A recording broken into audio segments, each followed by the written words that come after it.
Hey YouTube, it's YouTube here. Tonight I am making, from, as you can tell, leftover roast beef. I just cooked a bunch of it and I'm going to make a couple different meals out of it. I'm going to make beef stroganoff. Now, I was going to use fresh mushrooms, but even though they were only 2 days old, they started growing fur. Luckily, I did have a couple dehydrated. So, what are you going to do? Alright? I'm going to take my pan, because I'm not making a... This is going to be a good size one, but we're not going to make it huge. I'm going to take some of this fat out of here, first things first. Alright. I'm going to put that in my pan. This actually was pretty lean meat. So, throw that in there. We'll do a little bit more. Okay, just like that. I'm going to turn this on. Medium. Well, actually a little under medium because I don't want to burn them. Because this thing sticks pretty bad. Tell me what's going to be enough fat or not. We'll find out on that. And then I'm just going to, like, afterwards I'm going to break some of this up and it's going to go in here. And I don't know if I'm going to do noodles or what. Because I do have leftover rice and I don't want it to go to waste. So I might just throw this on top of that. But everybody's different anyway, so I mean, you make it however you want it. That's the way it should be. You pay for it, you're eating it, so you do it how you like it. So I'm just gonna let this melt down, and when it melts down, I'll be right back.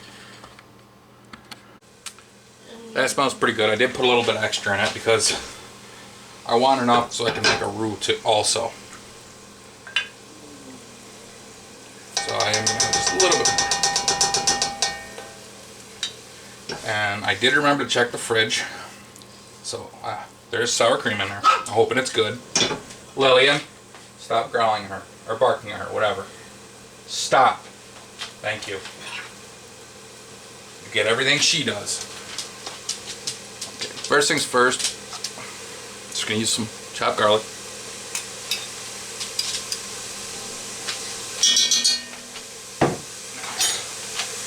I'm going to use one shallot, and they are big chunks because I'm going to use an immersion blender afterwards to break the stuff down so it's nice and velvety. Well, maybe not completely velvety because a couple chunks are pretty good enough. So, I'm just going to let everything brown up a little. And I am going to take my mushrooms. I just rinsed them off. They're still pretty firm. Because when they rehydrate, I want all that flavor in there. Now I'm going to take, Sophia, you didn't lay down in a very good spot, baby girl. A little bit of salt. Throw that in there.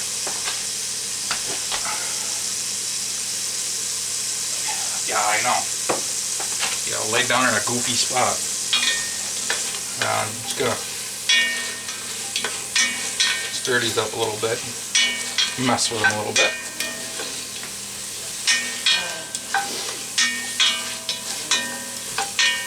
Okay, I'm just gonna let them, I think everything's pretty much covered. So I'm gonna let them go for just a couple minutes. I'll keep stirring them till they get a little brown, not too brown.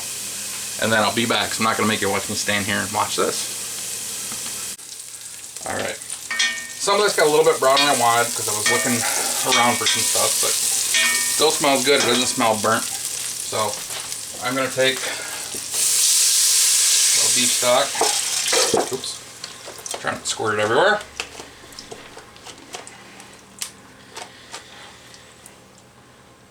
There we go.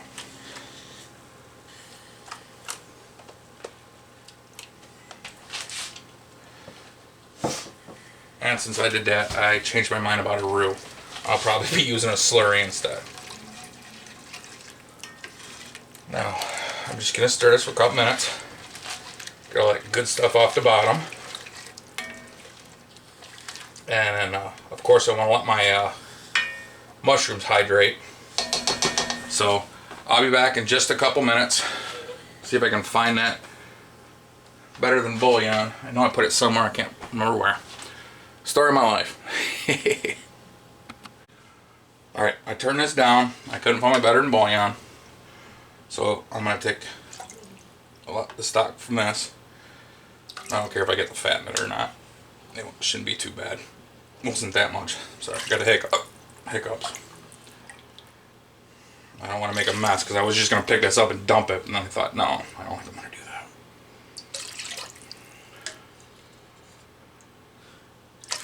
Like I said, I turned this right down, really low, because I want to hydrate. Probably going to put the lid, well, no, I'm not going to put the lid on it. I'll just let it just hydrate, because I need those, I want those mushrooms nice and mushy. I really don't know how much of this I'm going to make. At least not yet.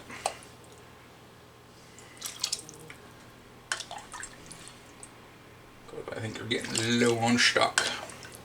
I don't really want to. I mean, I could if I needed to add either some water or maybe some red wine or maybe a little chicken stock, but I don't really want to do that.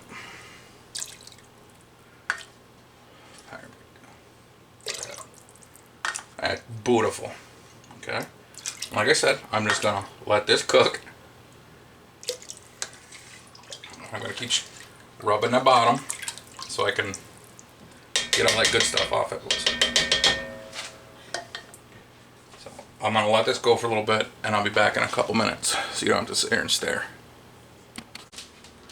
All right, I've let this cook down for a while, and mushrooms are nice and soft. And I took out my sour cream so it can heat up a little bit to room temperature.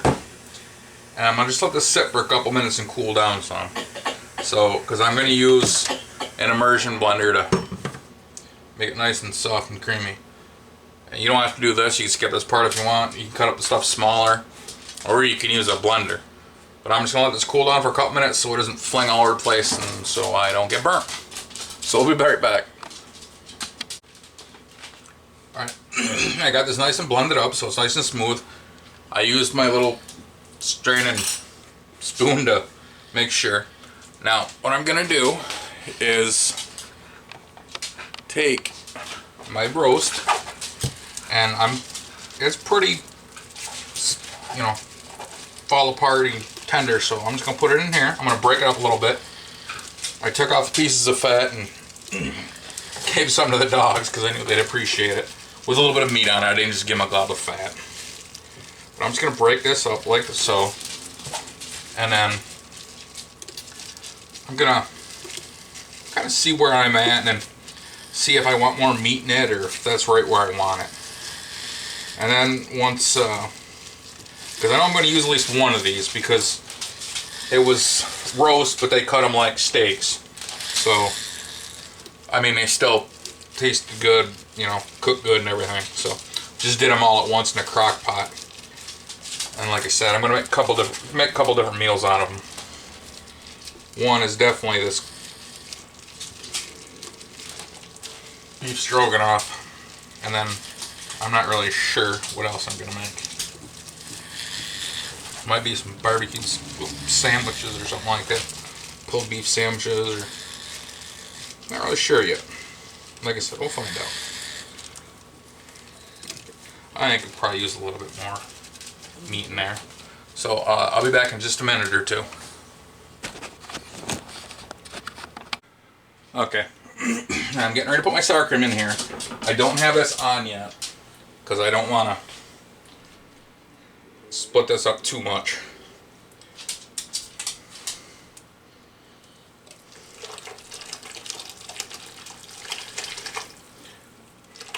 Oops. I'm just gonna. Now I've always done it this way, so I knock on wood, haven't had any issues. A lot of times I put it in hot, I just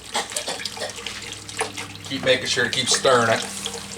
And sure, I have little spots, but this, once it gets all creamy, you don't have any. And I have, knock on wood, never had it sour on me. So,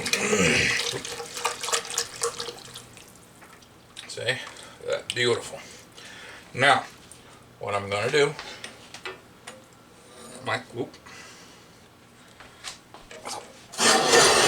still have this sitting out, so I'm going to use this as my not get crap all over the place.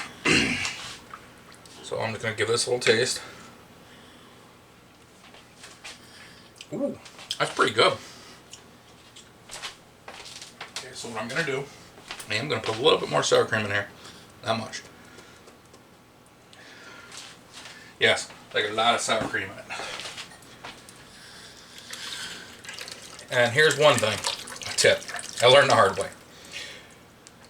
Because I didn't use common sense. When you get this perfect, and you're going to have noodles or whatever with it, do not cook your noodles in there. Because no matter how much messing around with seasoning, you'll never get it back to the way you had it. Because I've done that on a couple occasions. Well, actually, no, the last time I did. Shouldn't say a couple occasions. Because it was like the best I'd ever made. And I was like, I don't want to dirty another container. I'll just cook my noodles in it. You know. And I didn't think it would take, I knew it would take some, but I didn't think it would take all my flavor out. It did. So I am going to use some of my 4-pepper blend.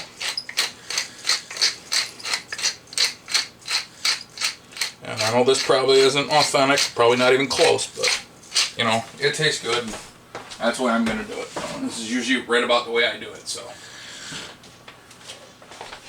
And I'm going to use a little bit more salt. I'm going to do very little though, because I don't want this to be too salty.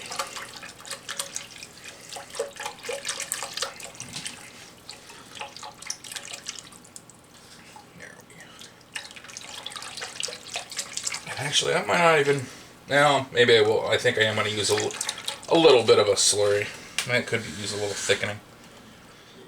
Okay. I'll grab my spoon again.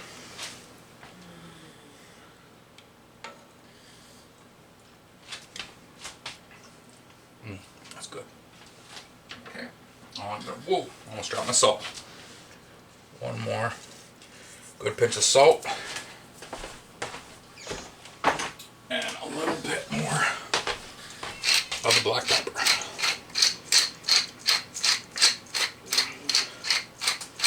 Alright. Now I'm going to put it on low. I'll move this over because that's got to go get put away. I'm going to put it on very low. Alright. Stir this up a little bit.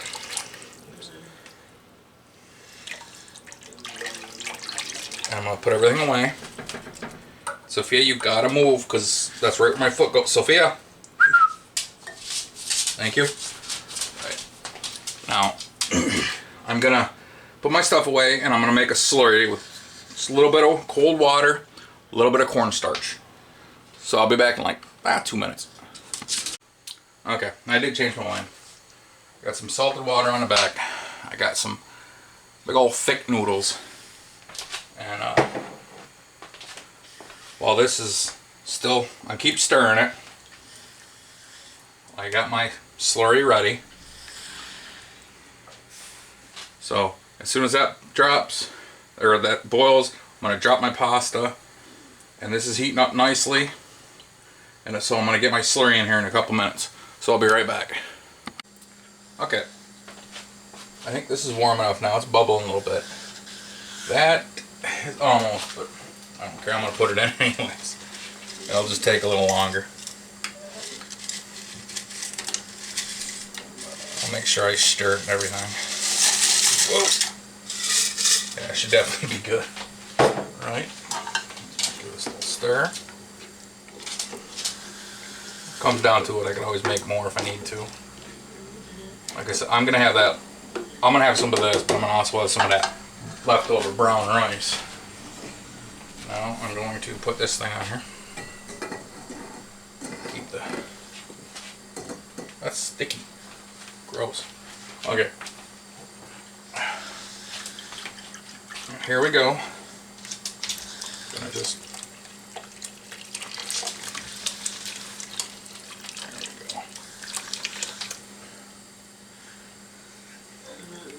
That should thicken up right where I want it. Looks like it's going to. Sometimes I do like it thicker, sometimes I don't. It all depends on my mood. I'm going to give this a couple minutes and then scrape down them sides. See how thick it's gotten, and I'll go from there. I am gonna, should probably put a timer on that for 8 minutes. There we go. We're just gonna keep this going. Keep it stirring so it doesn't burn while we're waiting on the pasta. Because this is just like anything else. You do it the way you like it. I do like mine a little thicker. I might, but add a little bit more cornstarch to thicken it up. But I'm going to give it a couple minutes to see, where it's going to go. So while this is doing this, I'm going to shut this off so you don't have to sit there and watch it. Alright. I think this is right about where I want it. So I'm not going to add any more. I'm going to shut it off and just let it sit for a couple minutes while my pasta's cooking. Because I think I tasted it again. Well, I've tasted it a couple times. I'm not gonna lie. Whoop. Oops. I should have known that. I don't know why I didn't. Thought I turned it down, but I guess I didn't. Cornstarch all over me too. Alright. I'll be back in a couple minutes and this is done. Alright, this is all where I want it. So I'm going to take some of my noodles. I've never had these before, but they're actually really good. Spread them out. I'm not going to use too many because it's kind of late. I don't want to make anybody sick. Okay. And then my nice sauce. Oh, look at that. Oh, beautiful. And that's how I make my beef stroganoff. And, well, this one was with leftovers. So, everybody take it easy, stay safe, stay healthy, you know what to do. Bye-bye.